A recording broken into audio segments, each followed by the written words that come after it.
Supreme court ने कहा कि वाराणसी के जो जिला जज हैं वो इस चीज का फैसला करें। ठीक है, लेकिन इन तमाम कवायदों के बीच में जब कानून को लागू करने की बात की जा रही है, कानून साक्ष्य और प्रमाण जुटाने की बात कर रहा है, इस बीच में ओवैसी जैसे नेता आकर के कहते हैं कि कयामत तक ज्ञानवापी मस्जिद ही रहेगा, वहां पे कयामत तक ज्ञानवापी मस्जिद में नमाज ही अदा की जाती रहेगी। उसके बाद बाबरी पक्ष के जो पक्षकार हैं, जो बाबरी मस्जिद के पक्षकार रहे हैं, हाजी महबूब जी, वो कहते हैं कि अगर ज्ञानवापी मस्जिद मामले में किसी तरीके से जबरदस्ती की गई तो यह मुल्क तबाह बर्बाद हो जाएगा। तो क्या आपको लगता है कि जब मामला कोर्ट में विचाराधीन है तो इस तरह की धमकी की सियासत की जानी चाहिए?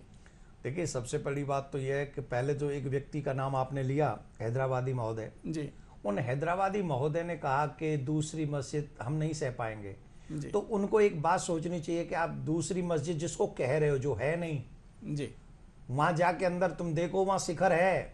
जी, और मस्जिदों में शिखर नहीं होते, मस्जिदों में त्रिशूल नहीं होते, जी, मस्जिदों में जो स्वास्तिक के चिन्ह है वो नहीं होते, जी, वहां देवी देवताओं की छवि अंदर नहीं होती, सिंदूर की स्थिति नहीं होती।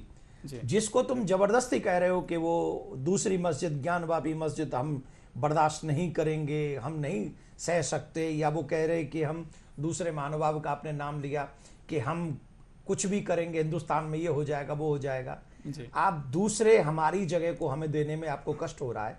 जी, उन लोगों के विषय में कभी आप लोगों ने सोचा है जिनके 40,000 से 45,000 धार्मिक स्थल तोड़ दिए गए हों, जिनके सर काट दिए गए हों, देवी देवताओं को खंडित कर दिया गया हो? जी, जिस सनातन धर्म की हम बातें कर रहे हैं, जिन देवी देवताओं की हम पूजा की बात कर रहे हैं, जी, 40 से 45,000 आज भी पाकिस्तान में मंदिर तोड़े जा रहे हैं, आज भी बांग्लादेश में मंदिर तोड़े जा रहे हैं। लेकिन दुर्भाग्य से भारत के अलावा उन बातों को कोई पूरे विश्व में करने वाला नहीं है कि सनातनियों की भावनाओं को ठेस पहुंचाने का काम क्यों कर रहे हैं। क्योंकि क्रिश्चियन आते तो हमें बदलते, मुस्लिम आते तो हमें बदलते, सबका टारगेट सिर्फ सनातनी है। जी, आप दूसरा मस्जिद कह रहे हैं नहीं जाने देंगे, लेकिन आप नहीं सोचते हैं उनका क्या हुआ को जिनके 40-45,000 मंदिर तोड़ दिए गए हों, जबरदस्ती हत्या लिए गए हों, जबरदस्ती उन स्थानों को छीन कर जबरदस्ती के एक के ऊपर एक मस्जिद बना दी गई हो। जी, उनके विषय में आप कुछ कह पाएंगे? कोई नहीं कहेगा, इवन खुल के कोई नहीं कह पा रहा है। और दुर्भाग्य इस बात का है कि हम जैसे लोग अगर इस बात पर बोले तो लोग ये कहते कि धर्म गुरुओं को इस विषय में नहीं बोलना चाहिए। क्यों नहीं बोलना चाहिए?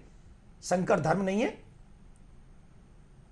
राम धर्म नहीं है, कृष्ण धर्म नहीं है, इनके विषय पे अगर हम नहीं बोलेंगे, मुझे लगता है इन विषयों पे धर्म गुरुओं को बोलना चाहिए, सभी को बोलना चाहिए। और ऐसे लोग जो कहते दूसरा नहीं होगा, दूसरी मस्जिद नहीं जाने देंगे, उनके लिए एक मैसेज है, ये दूसरी नहीं तीसरी भी जाएगी।